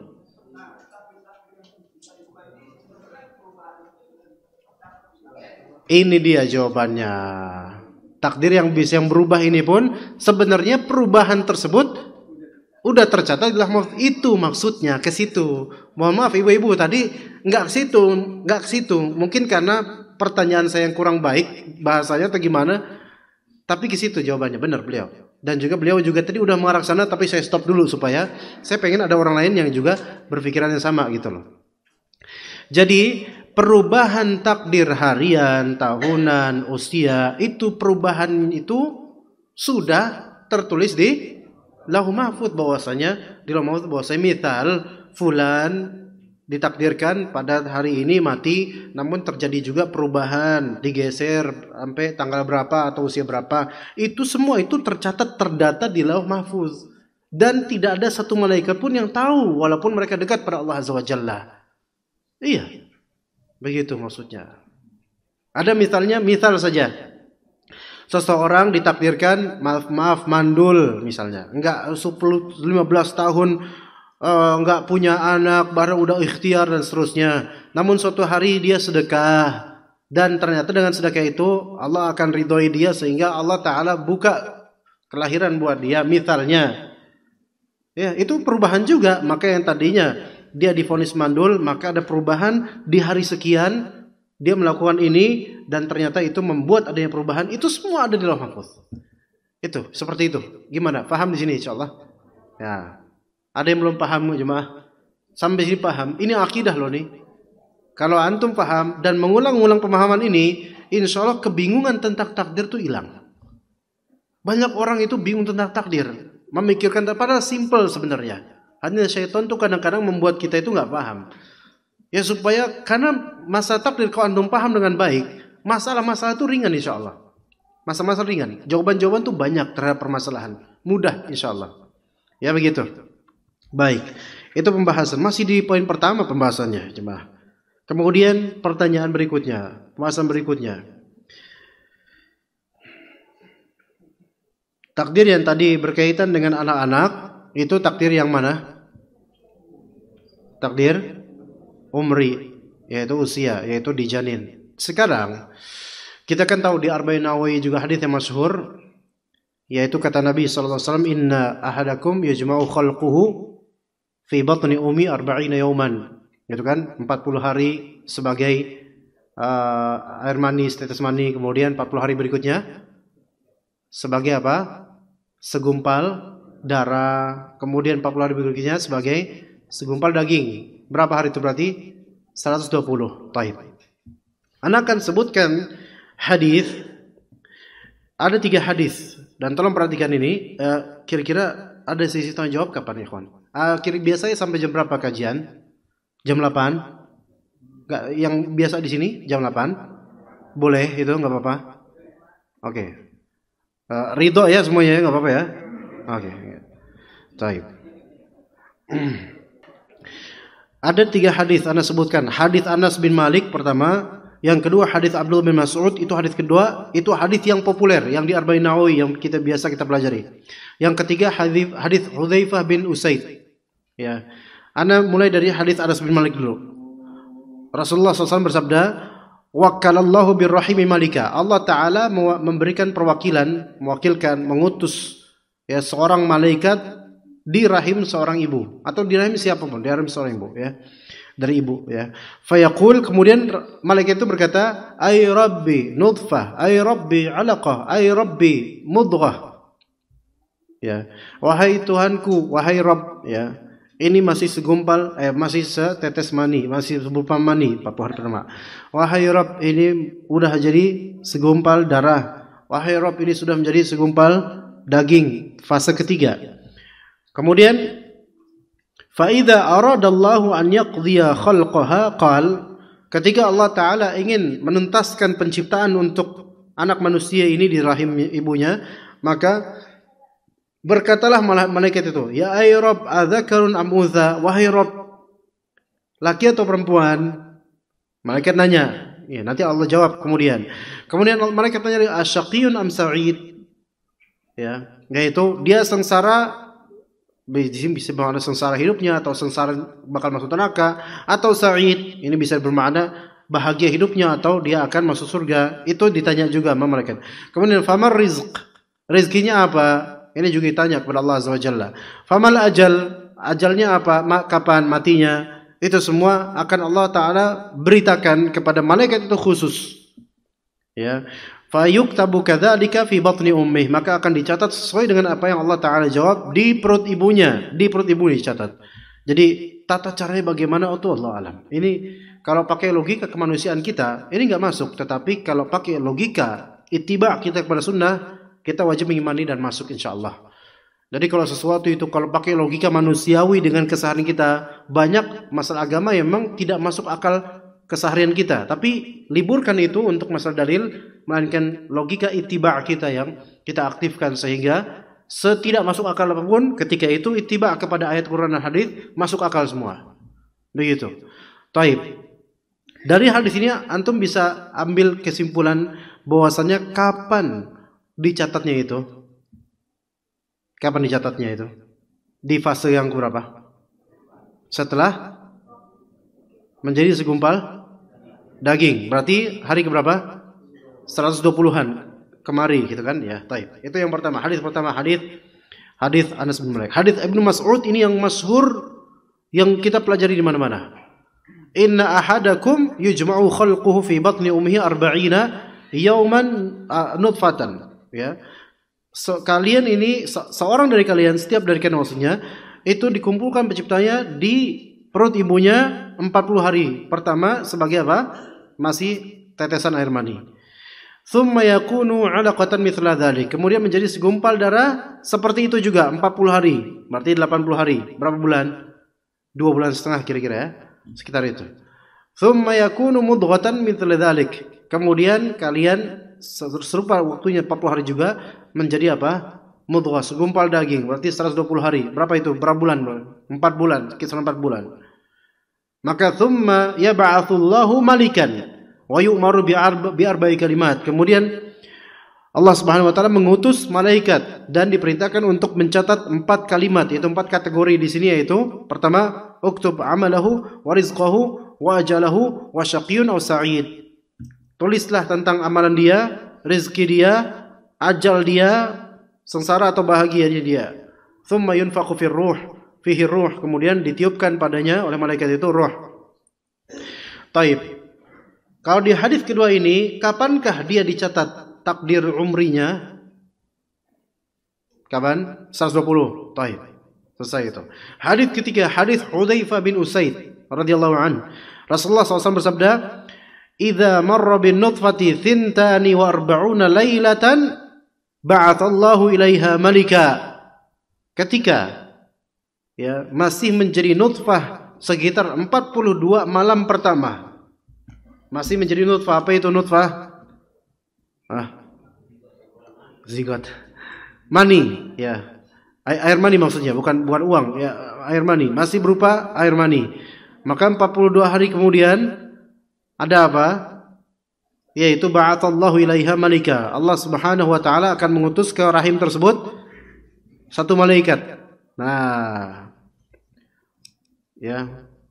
Fasawwarha wa khalaqa sam'aha wa basaraha wa jildaha wa lahmaha wa 'idhamaha. Kemudian Allah Subhanahu wa taala membentuknya dan menciptakan pendengaran, penglihatan, adanya mulai kulit, kemudian laham, daging dan 'idham, tulang, mulai di situ. Tapi itu kapan? 42 hari pertama loh. Kemudian berkata malaikat tersebut, "Ya Rabb, adzakar am untha?" Ya wahai Rabb, ini laki atau perempuan nanti. Fayaqdi rabbuka ma syaa, maka Rabbmu memutuskan sesuai kehendaknya. Wa yaktubul malik, maka malaikat mencatatnya. Kemudian malaikat bertanya lagi, "Ya Rabb, ajalah." Wahai Rabb, kapan ajalnya? Fayaqulu rabbuka ma syaa, maka Rabbmu itu pun kemudian menyatakan kapan ajalnya sesuai dengan kehendaknya. Maka malaikat pun mencatat ajalnya. Thumma yaqul ya Rabb rizqah, wahai Rabb bagaimana rezekinya? Maka Rabbmu kemudian memutuskan rezekinya, memberikan keputusan tentang rezekinya, dan dicatatlah malaikat. Dan malaikat kemudian keluar dengan sahifah fi yadih, dengan lembaran di tangannya, fala yazidu ala ma umira wala yunqis, dan dia malaikat tidak menambahkan apa yang diperintahkan dan tidak menguranginya. Tayyib. Sekarang pertanyaannya yang di hadis Hudzaifah bin Usaid ini, apa yang antum tangkap kira-kira? Kapan dicatat takdir umrinya di hadis Hudzaifah bin Usaid ini? Kapan, ikhwan? Di fase pertama atau kedua atau ketiga? Fase pertama. Dan ini hadis riwayat Muslim. Bukan hadis riwayat Sunan biasa atau dhaif, enggak. Hadis sahih. Yang selama ini mungkin kita selalu dengar adalah hadis Abdullah bin Mas'ud yang menunjukkan di fase ketiga, yaitu 120 hari baru dicatat tentang takdirnya. Maka para ulama akhirnya berbeda pendapat mengenai hal ini. Ini gimana nih mengintegrasikan semua ini? Ternyata ulama terbagi menjadi 4 madhab atau 4 pendapat dalam hal ini. Pendapat pertama mengatakan bahwasanya dengan mengintegrasikan, menjamak semua dalil, yaitu bahwasanya pencatatan takdir umur itu terjadi 2 kali. Di fase pertama nutfah setelah 42 malam, dan juga di fase ketiga setelah terbentuknya dia, setelah menjadi segumpal daging. Jadi 2 kali. Ini pendapat pertama dari yang disebutkan oleh Syekhul Islam, yang dipilih oleh Syekhul Islam Ibnu Taimiyah dan Ibnu Qayyim. Ya, itu pendapat pertama. Karena beliau-beliau ini menginginkan hadis ini dan hadis ini dipakai semua, jangan diliburkan, semua dipakai karena sama-sama hadis sahih dan Allah Maha Kuasa. Mungkin bagi Allah Azza wa Jalla, mungkin bagi kita mungkin enggak mungkin karena kita enggak nyampe ilmunya, tapi bagi Allah sesuatu yang mudah semua itu. Mengutus malaikat 2 kali untuk satu rahim bisa, gampang bagi Allah. Itu satu. Kemudian pendapat yang kedua, yaitu pendapat yang menyatakan bahwasanya pencatatan takdir umur ini yaitu hanya di fase pertama saja. Berarti lebih pro kepada hadis Hudzaifah bin Usaid, hadis yang ketiga. Itu pendapat kedua. Pendapat yang ketiga sebaliknya. Dan ini yang masyhur. Ya, yang sering kita dengar, tapi ini hanya yang sering kita dengar, adapun benar atau tidaknya wallahu alam, yaitu mengatakan bahwasanya yaitu di 120 hari. Ya, 120 hari. Eksistensi Arba'in Nawawi inilah yang membuat, kan kita belajar Arba'in, pernah dengar Arba'in Nawawi semuanya kan. Inilah membuat hadis Abdullah bin Mas'ud lebih populer daripada hadis Hudzaifah bin Usaid. Karena hadis Abdullah bin Mas'ud itu juga ada nanti kaitannya tentang masalah amalan, itu jadi lebih panjang dan lebih berfaedah, memang lebih banyak faedahnya, makanya dimasukkan ke Arba'in Nawawiyah. Dan hadis Hudzaifah bin Usaid mungkin bisa dikatakan banyak dari kita baru dengar sekarang, bahwasanya ada hadis yang menyatakan bahwasanya di fase pertama itu terjadi pencatatan takdir umri juga. Mungkin banyak dari kita baru mendengar itu, mungkin jujur aja baru dengar. Alhamdulillah, sekarang dengar alhamdulillah berarti. Iya, jadi tahu kan? Dan ini sahih, hadis sahih riwayat Muslim. Hadis Hudzaifah bin Usaid yang menyatakan bahwasanya malaikat pun mencatat takdir umri di fase pertama, 40 malam ke-42 atau 42 malam, setelah 42 malam. Pendapat yang kedua, yang keempat kemudian, kalau pendapat yang ketiga tadi kan yang fase ketiga. Pendapat yang keempat yaitu bahwasanya dengan menggabungkan hadis ini, sebuah hadis ini, maka pendapat yang keempat menyatakan bahwasanya penulisan catatan takdir umri ini takhtalif biikhtilafil janin, yaitu berbeda sesuai dengan perbedaan janin. Kadang ada yang fase pertama Allah takdirkan, kadang ada yang fase ketiga. Ini tetap menggabungkan kedua hadis yang seolah-olah bertentangan, tapi dijamak semuanya dan itu terserah Allah nanti mau yang pertama atau ketiga. Tapi pendapat yang keempat menyatakan hanya sekali terjadi. Sekali terjadi. Bedanya pendapat pertama adalah pendapat pertama mengatakan 2 kali terjadi pencatatan takdir umur Adapun pendapat keempat mengatakan hanya sekali terjadi dan terserah Allah mau yang fase pertama atau yang fase ketiga, itu bedanya. Maka Syekhul Islam Ibnu Taimiyah mengatakan yang sahih adalah hanya nomor 1 atau nomor 4, pendapat 1 atau pendapat keempat. Karena pendapat yang kedua atau pendapat ketiga itu seperti menghilangkan satu hadis dan mengangkat satu hadis lainnya. Maka pendapat yang pertama dan keempat inilah yang lebih sahih. Tetapi Ibnu Taimiyah lebih memilih pendapat pertama yang menyatakan bahwasanya terjadi 2 kali. Pengalaman antum gimana ya kawan dulu waktu di rahim ibu antum? Yang nggak tahu, gaib, kita nggak tahu apa-apa ketika itu. Ya, walaupun kita yang berkasus di janin tetap selain kita jahil nggak ngerti apa-apa, itu pun tetap gaib bagi kita, gaib bagi ibu kita nggak ngerti, ya nggak tahu. Oke, seperti itu. Dan 140 atau berapa itu menurut hitungan Allah Azza wa Jalla. Adapun kalau menurut hitungan dokter bisa salah, bisa beda dengan hitungan Allah Azza wa Jalla, sehingga nanti ketika USG, ketika tes cek medikal kepada dokter kandungan misalnya, oh ibu sudah sekian hari gitu misalnya, sekian bulan, misal udah 8 minggu nih, 8 minggu kali 7, berapa misalnya. Entar, oh ini ibu menjelang ke hari 120, nikah ini menjelang hari-hari ada malaikat di sini, kemudian bisa ditawasulan sama malaikat. Nah mulai kan syirik kan, mulai khurafatnya mulai.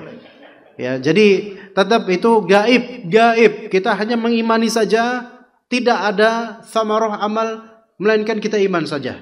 Enggak ada buah amalan khusus. Kalau 120 hari kita harus bacain apa nih ya, supaya nanti malaikatnya ngedenger. Enggak usah pikirin malaikatnya, antum pikirin aja selamat apa enggak. Ya seperti itu. Ya, maka wallahu alam, mungkin wallahu alam pendapat yang lebih benar, dan ini kita bilang wallahu alam karena ijtihad ulama. Ya, maka wallahu alam yaitu bisa terjadi 2 kali dan itu mudah bagi Allah Azza wa Jalla.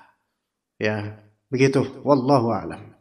Ya, sepertinya untuk materi sampai sini aja. Berarti baru 1 poin kita bahas. Ya, insya Allah kapan-kapan lah kalau kita ketemu lagi. Baik, jika ada pertanyaan dipersilahkan, Bapak. Ayo, fadhal. Waalaikumsalam warahmatullahi wabarakatuh. Ya. 1 dulu karena nanti anak akan lupa. Wih, masya Allah, ngontongin pertanyaan antum. Ini dari antum nulis sendiri, Nek. Nulis sendiri. Hah? Nulis sendiri deh antum. Masya Allah. Iya. Bentar Pak. Antum anak siapa antum? Bapak antum mana?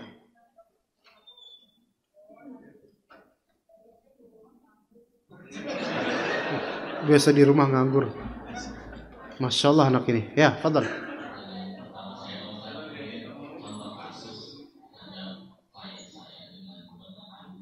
Dengan apa? Iya. Jadi saya bertanya dari sisi agama dokter mendiagnosa bahwa anak yang ada di janinnya itu punya sindrom atau penyakit. Mental dan bocor segala macam gitu loh. Iya. Kalau dilahirkan nggak akan hidup lama dan kasihan. Iya. Dan dia mau ngasih opsi untuk terminate gitu. Memvonis untuk apakah mau melakukan terminate itu, tapi kan kembali lagi kepada terminate itu berarti menonaktifkan kehidupannya. Ya. Ya. Dari sisi itu kan dikembalikan lagi kepada si ibu. Kalau mau dilahirkan mau resikonya kamu itu atau kamu mau terminate daripada kamu kasihan. Ya. Kalau dari sisi agama itu baiknya yang mana sih? Apakah dibolehkan menterminate kalau memang ada keadaan seperti itu? Ya, taib. 1 dulu ya, bentar. Taib. Jazakallah khairan.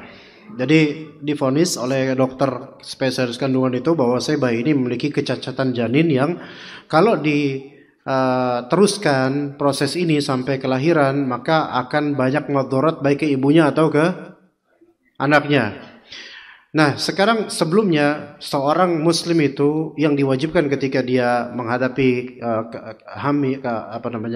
kehamilan menuju persalinan itu memang mencari dokter yang hadhiq, dokter yang memang spesialis di bidangnya dan dia expert di bidangnya. Hadhiq itu expert. Maka dan yang paling pertama adalah yang paling penting adalah muslim dokter itu. Itu pertama dulu. Tidak boleh langsung ke dokter yang kafir kecuali mungkin di negeri kafir yang memang sulit mendapatkan dokter muslim. Itu pertama. Kedua, kalau bisa perempuan dokternya karena lebih mengetahui gitu kan, dan juga lebih layak lah sama perempuan gitu kan. Ya, kalau memang hal-hal seperti ini mungkin nggak memungkinkan karena kondisi negara atau daerah, yang penting keahliannya. Kalau memang dia ahli berilmu dan kita serahkan kepada ijtihadnya secara keilmuan yang di bidang dia, maka ya kita serahkan ilmunya kepada Allah, kemudian kepadanya. Ya begitu. Ketika memang kita sudah percaya, maksudnya dengan bukti-bukti dan diagnosa dan bukti-bukti, kalau memang merasa ragu, boleh dia cari dokter lain yang mungkin lebih spesialis darinya kalau memang dia ragu. Tapi itu kan butuh duit lagi gitu kan. Tapi kalau memang dia mau seperti itu lebih afdal. Cari yang mungkin mendiagnosa, mungkin ada jawaban yang lebih baik gitu mungkin. Itu lebih afdal. Cuma nggak semua orang bisa gitu. Karena kan biaya juga. Nah, maka di sini wallahu alam, ketika ahlinya, ketika kita kan dibilang oleh Allah Azza wa Jalla, fas'alu ahla dzikri in kuntum la ta'lamun. Kita tidak punya keekspertan, yaitu keahlian dalam bidang ini, dan kita nggak bisa berijtihad sama sekali, nggak bisa menduga-duga, melainkan kita serahkan ke ahlinya, bertanya ke ahlinya. Ahlinya bilang begitu, bismillah aja. Nah, tapi bismillah di sini sebelumnya istikharah terlebih dahulu. Istikharah terlebih dahulu, minta pada Allah petunjuk. Ya Allah, kalau misalnya memang ini kebaikan untuk kesehatan diri saya dan dua janin sesuai dengan petunjuk dokter, maka mudahkanlah proses itu. Kalau misalnya tidak, berikanlah mungkin petunjuk lain yang mungkin bisa membuat sama-sama selamat. Kalau memang ternyata tetap misalnya udah ke dokter lain tetap ada vonis seperti itu, maka mau gimana lagi? Gitu. Tidak masalah insyaallah. Walaupun bayi tersebut sudah bernyawa, maka ijhaz atau pengguguran dengan sengaja itu haram asalnya. Tetapi ketika itu berkaitan dengan maslahat yang mu'tabarah dalam syariat, apa itu maslahat mu'tabarah dalam syariat? Maslahat yang teranggap memang dalam syariat eksis. Seperti maslahat dalam maqasid syariah, tujuan adanya syariat itu diantaranya hifdzun nafs, menjaga jiwa. Dan menjaga jiwa bayi atau ibu, mana yang lebih didahulukan? Mana yang lebih didahulukan? Ibunya. Kalau bisa, gitu loh. Apalagi kalau terancam dua-duanya, misalnya bakal buruk kondisi nanti, maka ya udah. Ya. Nah, kemudian kan vonisnya memang takutnya dia cacat, dan kalau dilahirkan ini bakal cacat dan buruk dan seterusnya. Tetap istikharah. Kalau misalnya itu hanya suatu kecacatan biasa, cuman fisik mungkin ada sedikit aja, maka dia minta sama Allah supaya semoga tidak seperti itu, dilanjutkan. Tapi kalau itu cacat tersebut membuat misalnya ibunya juga menderita, dan juga cacatnya tersebut akan bukan mempersulit lagi, jadi memang justru bermadarat pada bayi tersebut, ya mungkin hidup nggak bertahan lama, maka mintakan pada Allah mungkin kemudahan ini, ya udah ikutin dengan vonis dokter. Iya. Dan sekali lagi konsultasikan ke dokter lain, itu lebih afdal. Ya, supaya enggak satu sisi doang. Begitu. Dan sejujurnya kami pun, saya pribadi ketika itu pernah terjadi keguguran, ya. Tapi bukan saya, ya, istri, ya insyaallah. Nah, ketika diperlihatkan, ya, alhamdulillah belum bernyawa ketika itu, belum sampai 120 sepertinya. Dan memang kata dokternya, alhamdulillah ini justru hikmah dari Allah, karena terjadi kecacatan memang. Maka ya Allah wafatkan, maksudnya tidak diteruskan oleh Allah Azza wa Jalla. Dan ajaibnya ketika itu, hikmahnya adalah Allah jadikan keguguran gitu. Ya, anak nggak perlu lebih detail menyatakan kisah apapun, tetapi hikmahnya adalah ketika kita minta pemahaman yang terbaik, dan anak nggak tahu vonis-vonis seperti itu, baru tahu setelah ada keguguran, maka alhamdulillah ternyata dokternya malah justru bapak harus bersyukur, karena kalau ini diteruskan, ini pasti bakal mempersulit keluarga besar gitu. Karena cacatnya ini salah satu tangannya nggak ada, tangannya nggak tumbuh, nggak bisa tumbuh dan seterusnya. Maka minta dulu sama Allah Ta'ala. Setelah vonis dari dokter, minta sama Allah Ta'ala keputusan terbaik. Dan kalau Allah Ta'ala legowo kan hati menuju ke sana, semoga itu jawabannya. Seperti itu. Itu pertama. Kedua? Terkait pembahasan di awal tadi Pak Ustaz. Ya. Tadi takdir Pak Ustaz. Hmm. Ini sebelum penciptaan Adam kan Allah berfirman dalam Al-Quran. Ini dari sebelumnya aku hendak menciptakan khalifah di muka bumi dan seperti Iya. kepada malaikat. Kemudian malaikat menjawab, mengapa engkau menciptakan manusia padahal aku selalu bersujud pada bumi. Kemudian Allah Iya. berfirman lagi, sesungguhnya aku maha mengetahui daripada hal. Ya. Kemudian diciptakan Adam. Pak Ustaz. Ya. Ciptakan Adam secara singkat tinggal di surga. Karena tipu daya setan, Adam mendekati sebuah pohon dan makan suatu buah. Hmm. Kemudian Adam ditaruh ke bumi. Hmm. Pertanyaan saya Pak Ustaz, apakah Adam dilempar ke bumi itu, apa karena takdirnya di awal dibilang aku hendak menjadikan khalifah di bumi, atau karena kesalahannya Nabi Adam ketika Oke. Ini dijawab nggak kira-kira? Gak apa-apa nih, lebih dari jam 8 ini. Beneran. Anda soalnya kan nggak baru pertama kali, takutnya nanti ada yang gedumel di belakang. Lama banget sih Ustaz. Jawab ya. Terserah Anda, kan Anda bilang daurah, ya kan? Sampai subuh. Iya, jam 8:30 Anda pulang, antum terusin aja sendiri. Di ayat tadi wa idz qala rabbuka lil malaikati inni ja'ilun fil ardi khalifah sampai seterusnya itu sebenarnya kalau mau dibahas lebih panjang sekali pembahasannya. Tapi sesuai pertanyaan antum saja, apakah korelasi dengan takdir? Apakah itu Nabi Adam alaihissalam diturunkan ke bumi itu karena kalimat wa idz qulna lil malaikati wa idz qala rabbuka lil malaikati inni ja'ilun khalifah, atau karena kesalahan Nabi Adam? Saya bilang semuanya. Karena takdir, karena Allah telah menentukan, dan karena juga apa? Kesalahan Nabi Adam alaihissalam. Perlu diketahui bahwasanya secara umum Allah Subhanahu wa taala tidaklah, bukan secara umum, seluruhnya, Allah tidaklah mentakdirkan sesuatu kecuali dengan hikmah, dengan adanya kebijaksanaan. Dan secara umum Allah taala tidaklah menentukan sesuatu kecuali dengan adanya sebab. Sebab ada, tujuan ada. Begitu. Adakah orang yang masuk surga tanpa sebab? Ada nggak? Ada, bayi mati masuk surga. Apa sebabnya? Apakah dia beramal? Ya enggak. Sebab arah asasi karena takdir Allah udah. Kalau ini murni takdir. Apakah ada orang dewasa, orang biasa, udah balik, akil balik, mati, masuk surga tanpa sebab? Ada nggak? Nggak ada kok orang biasa. Pasti Allah Taala berikan adanya sebab, yaitu apa? Amal soleh, supaya nanti tidak menjadi hujah ya untuk orang-orang kafir. Orang kafir nggak pernah beramal soleh, tapi kok bisa ini? Ya? Sebab amal soleh dan keislamannya. Baik. Kemudian Nabi Adam alaihissalam diturunkan ke bumi. Apakah ada sebab? Sebab pertama, qaddarallahu ma syafa'ala. Sebab kedua, Allah Taala mengatakan inni ja'ilun fil ardi khalifah. Itu sudah menjadi takdir nanti. Kemudian sebab ketiga yaitu apa? Perbuatan Nabi Adam alaihissalam, yaitu memakan atau mendekati syajarah, pohon yang dilarang untuk didekati. Nah, begitu. Jadi semua itu menjadi apa? Sebab, kronologi sebab. Iya.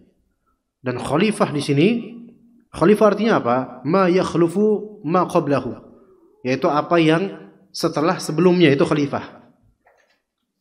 Makanya sebagian ulama, ini enggak semuanya, sebagian ulama ahli tafsir menafsirkan dengan ayat ini menunjukkan bahwasanya di muka bumi ini ada penghuni sebelum Nabi Adam alaihissalam. Dan kata mereka, sebagian ulama mengatakan mereka adalah jin yang dulu menghuni bumi ini. Begitu. Tapi ulama yang berpendapat seperti ini adalah ulama yang mengatakan bahwasanya sebelum Nabi Adam, jin itu bukan hanya iblis, melainkan ada iblis dan lainnya dari para jin. Karena ini enggak disepakati semua ulama. Ini panjang lagi pembahasannya. Al-muhim itu semua takdir Allah Azza wa Jalla. Allah sudah tahu bahwasanya Allah akan menciptakan Nabi Adam, Allah akan menurunkan Nabi Adam, dan Allah tahu Nabi Adam akan melanggar. Itu semua udah Allah tahu. Sudah Allah tahu. Ya, begitu. Wallahu a'lam. Masih bisa bertanya atau enggak kira-kira? Udah. Ya kalau ada mau nanya silakan. Kalau enggak ya Ibu silakan Ibu. Ada speaker Ibu. Mic-nya tolong. Ayo, ada speaker enggak? Enggak ada di sana. Ada Ustaz, ada. Silakan Ibu.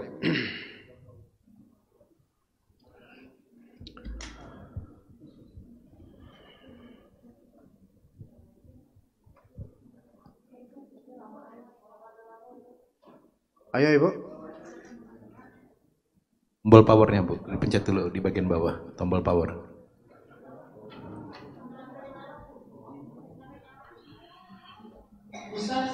Wih, Masya Allah ya. Ya. Ayo.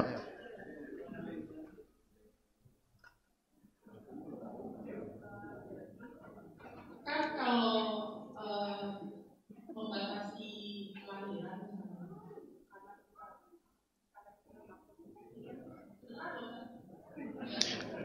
Saya pakai batin aja, dengerin pakai batin aja Bu, bingung juga saya gimana harus dengerin ini. Ayo silakan lanjut aja Bu.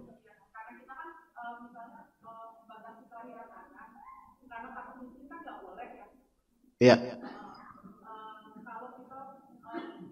Sebentar, membatasi anak karena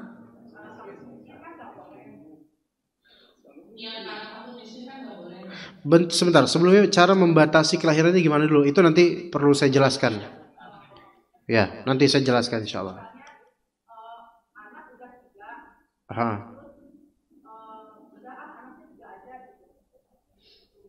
Jadi nggak mau beranak lagi gitu.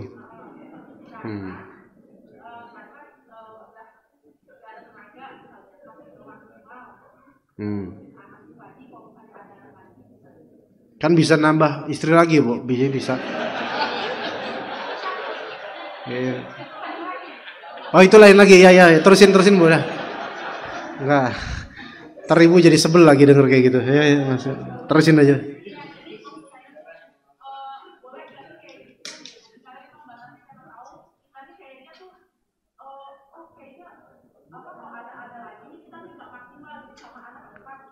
Oke, baik. Ya udah itu jawabannya udah. Ya udah sah. Baru mau saya jawab, Ibu udah jawab. Ya udahlah.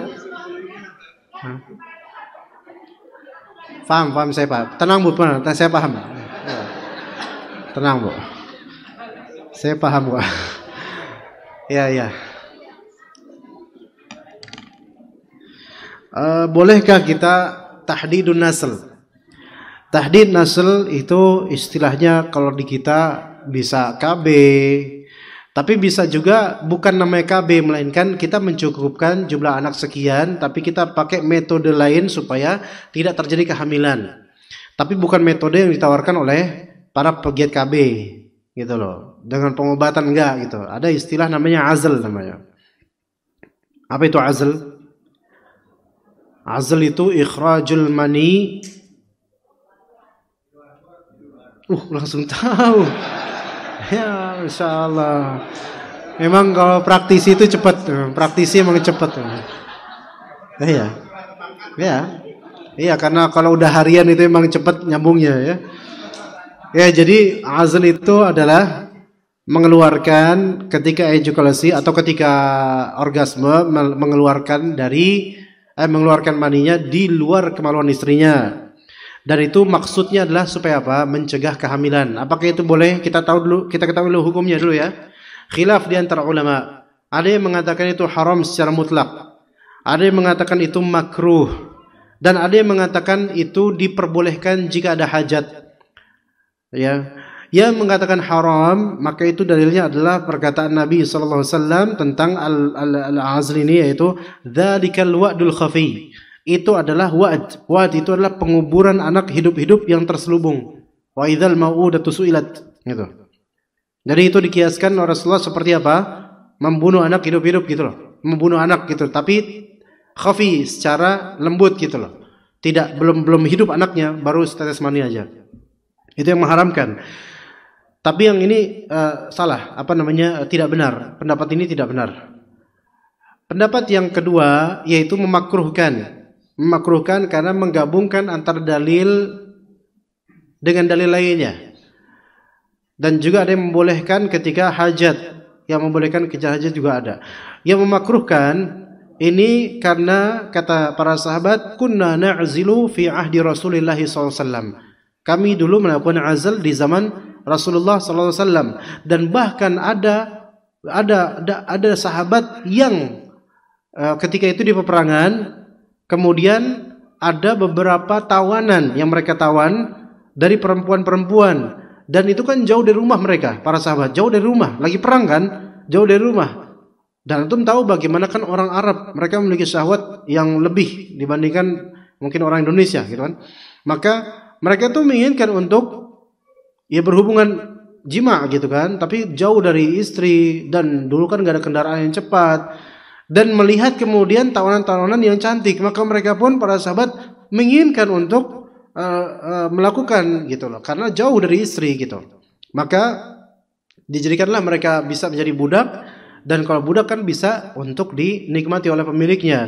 Dan tapi para sahabat ini khawatir akan terjadi nanti kehamilan dan semisalnya. Maka dalam hadis tersebut disebutkan oleh Rasulullah SAW, i'zilha, yaitu lakukanlah azl, ya, yaitu silakan jima, namun ketika nanti terjadi orgasme maka nggak apa-apa, antum dengar nggak apa-apa gini. Anak-anak dia belum harus bimbingan ya umat ya. Nggak apa-apa, nggak ngerti nggak deh? Ngerti? Alhamdulillah nggak ngerti. Ntar one day you will understand. Nah, ya. Ya, jadi dilakukan seperti itu. Rasulullah merekomendasikan untuk melakukan azl. Ini berarti dalam yang benar adalah nomor 3, yaitu makruh di kondisi normal, boleh ketika ada hajat. Ya, maka kalau misalnya seorang istri merasa, Mas, kalau misalnya saya anak lebih dari sekian, kayaknya susah, berat deh. Pertama, setiap keluarga lebih mengetahui tentang diri mereka masing-masing. Kita nggak bisa memvonis ya. Ada kalanya keluarga yang memang lebih dari 3 anak, seperti yang kata Ibu, mungkin kasihan istrinya gitu loh. Apalagi badan istri mungkin lebih lemah dan semisalnya. Ada yang memang lebih kuat mentalnya, perempuan beda-beda. Maka antum lebih mengetahui tentang istri antum. Maka kalau istri ini bilang karena antum lihat mentalnya memang kurang, maka nggak bisa dipaksakan kalau lebih dari sekian anak, maka ya udah.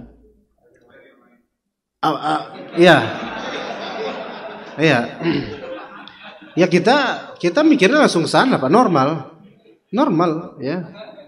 Ya emang laki-laki ini menunjukkan antum itu normal. Anda bersyukur gitu loh, antum normal gitu. Iya, walaupun ada yang nggak suka gitu dari kalangan lain, perempuan istri nggak suka, tapi ya normal laki-laki kayak gitu, cari yang lain misalnya. Tapi kalau misalnya memang minta tahdid, membatasi 3 aja, kemudian melakukan azl, atau maaf, memakai sarung untuk kemaluan, untuk supaya nggak sampai maninya ke dalam, maka itu diperbolehkan, ya diperbolehkan karena ada kebutuhan, yaitu kekhawatiran untuk nanti khawatirnya kalau jadi hamil, kemudian beranak, khawatir istri ini nggak mampu untuk mengasuhnya lebih karena usia atau hal lain, itu ada kebutuhan. Tetapi ketika mental istri itu bagus, tawakalnya bagus, maka makruh seperti ini, gak usah mikirin seperti ini. Lanjut aja bismillah. Iya, mau berapa ke anak ya? Bismillah. Mau 3, 4, 5, 6, 7, 8, 9, 10 dari satu istri, fadhal. Kalau memang mental istri dia tahu baik, dan atau mentalnya kurang, cuman suami bisa membimbing dan membooster mentalnya, itu gak usah pakai azl. Lanjut aja. Kemudian keadaan kedua, kalau keadaan seperti ini berkaitan dengan mental, ada keadaan lain berkaitan dengan kesehatan dan keselamatan ibu. Contohnya ibu ini sudah sesar 2 atau 3 kali atau 4 kali. 4 udah maksimal banget. Dan dokter memvonis tidak boleh ada kelahiran lagi. Bukan karena melawan takdir Allah, tetapi memang secara pengalaman kesehatan ini sangat berisiko dengan kematian. Lebih dari itu, karena 4 kali operasi sesar misalnya. Maka yang seperti ini bahkan azl atau cara lain lebih afdol daripada dia harus meletakkan maninya di dalam. Itu semua ada rinciannya, dan masing-masing keluarga lebih mengetahui tentang istrinya. Seperti itu, Bu. Masih ada ibunya? Ya. Gimana jawabannya kira-kira? Oke enggak? Ya udah, alhamdulillah. Enggak. Seperti itu. Sebenarnya jawabannya simpel untuk yang tadi jawaban ibu. Jawaban simpelnya adalah ya udah cari lagi, nikah lagi, itu jawaban paling simpel sebenarnya. Cuman kayaknya itu bukan jawaban yang diinginkan oleh si penanya ya. Jadi ya udah kita cari jawaban yang lain. Itu jawaban buat kita-kita aja ya. Iya. Iya.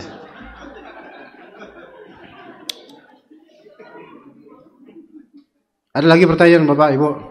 Oh ini nih dari adek ini. Dek, lagi ngintipin apa itu kok? Ya, ya nih saya baca. Ustadz, Ana mau cerita, Masya Allah. Orang tua pasti bekerja keras untuk anak, tapi anaknya bantah sama orang tuanya. Apakah telapak kaki ibu kita ada surga? Tapi bisa dirubah nggak Ustadz jadi neraka? Masya Allah. Tapi bisa nggak dirubah Ustadz jadi neraka kalau bentak-bentak? Lalu maksudnya yang di telapak kaki ibu ada surga? Maksudnya apa? Tolong jawab. Insya Allah saya jawab, tenang aja. Jadi deh, hadis tentang surga di bawah telapak kaki ibu ini perselisihkan oleh ulama deh. Ada yang mengatakan itu hadis Nabi, ada yang mengatakan itu dhaif atau sangat lemah. Tetapi entah itu misalnya hasan atau dhaif, ala kulli hal maksud dari kalimat itu adalah wajibnya seorang anak bakti taat sama orang tua. Nah, jadi tidak bukan bermaksud bahwasanya di telapak itu sendiri ada surga kemudian dicium-ciumin, enggak, bukan itu maksudnya. Kemudian kalau bentak ntar ada neraka di situ kelihatan berkobar, bukan itu. Ya maksudnya adalah sesalah-salahnya orang tua kandung, maka anak tetap wajib untuk berbakti dan tidak berlaku kasar. Wala tanharhuma wa qul lahuma qawlan karima. Jangan membentak mereka berdua dan katakanlah kepada mereka berdua perkataan yang mulia, baik dan bagus. Begitu deh ya. Dek. Masih melek gak, Dek? Dek? Ya, dianya iya, ya udah. Oke, kayaknya udah nggak ada yang mau nanya lagi sepertinya. Mau pulang, Pak? Bu? Udah cukup aja insyaallah, udah jam segini ya, kemalaman nanti. Ya, kita cukup. Terima kasih Bapak-bapak, Ibu-ibu dan para panitia juga, DKM dan semuanya. Afwan, ini bukan DKM ya ini ya. Ya, panitia lah, panitia. Semoga Allah Subhanahu wa taala mengganjari pahala sebesar-besarnya pada teman-teman yang telah husnudzan kepada ana, dan semoga Allah Subhanahu wa taala mempertemukan kembali kita di dalam konteks kebaikan. Wassallallahu ala nabiyyina Muhammad wa ala alihi wa sahbihi ajma'in. Subhanakallahumma bihamdika asyhadu an la ilaha illa anta astaghfiruka wa atubu ilaik. Wassalamualaikum warahmatullahi wabarakatuh.